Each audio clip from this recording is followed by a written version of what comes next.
The year 1492, Spanish Inquisition. Tens of thousands of Jews fled from Spain.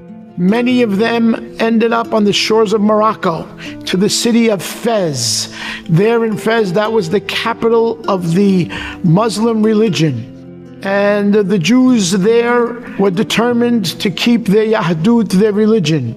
There was a family there by the name of Hatuel. And in the mid-1800s, they had a daughter born. They called her in Spanish Sol. And this Sol was known as Solica. Solica was a wonderful girl. And one of the ambassadors saw her, and he said, this beauty should only belong to a king, to a sultan. The sultan came down and saw her, and the sultan decided that he wants to marry her. She absolutely unequivocally refused. They said, listen, if you don't do it, they're going to execute you in public. She says, fine with me. I'm not going to convert. I am not marrying a Gentile. It's never going to happen. The Beit Din of Fez got involved, and they told her, you're no better than Esther HaMalkah. Queen Esther was taken by King Ahasuerus. As long as you're passive, it will be okay. She still refused. The king was so upset with her, he said, okay, tie her hair to a wagon with horses and drag her through the cobblestone streets till she dies. And they asked her if she has any requests before she died, and she said yes, pins. And she pinned her dress, her garment, close to her body, so no one, God forbid, should see any of her flesh when they are dragging her through the streets.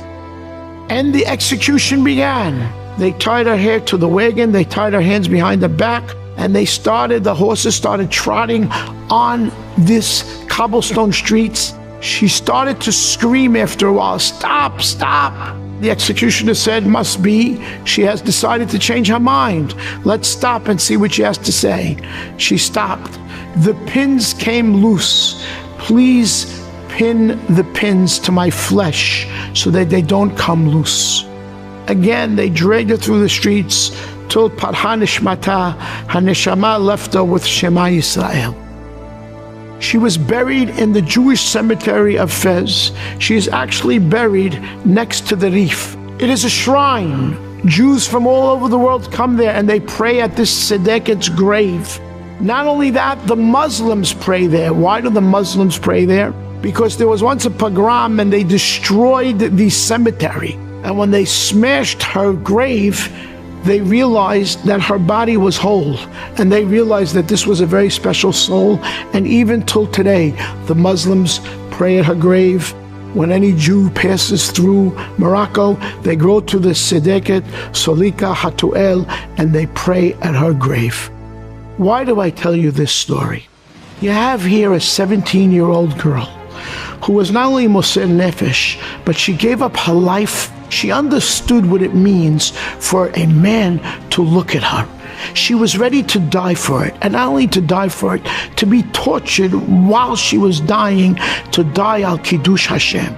Don't you think we have to now understand how important it is not to look at things that we are not supposed to be looking at? What a great, great schar reward it is to be Vaima'en. The Nisayon is great, the test is great out there. But when we study and we look in Hazal and we see what people did to be Vaima'en, to fall into that category of Vaima'en, she was given a heter by the Beit Din. She could have been passive and she could have saved her life. She says, I would never do that. And then look at the Mesirut Nefesh pinning her dress to her flesh. And how important it is to understand from this that really we should not look where we're not supposed to look.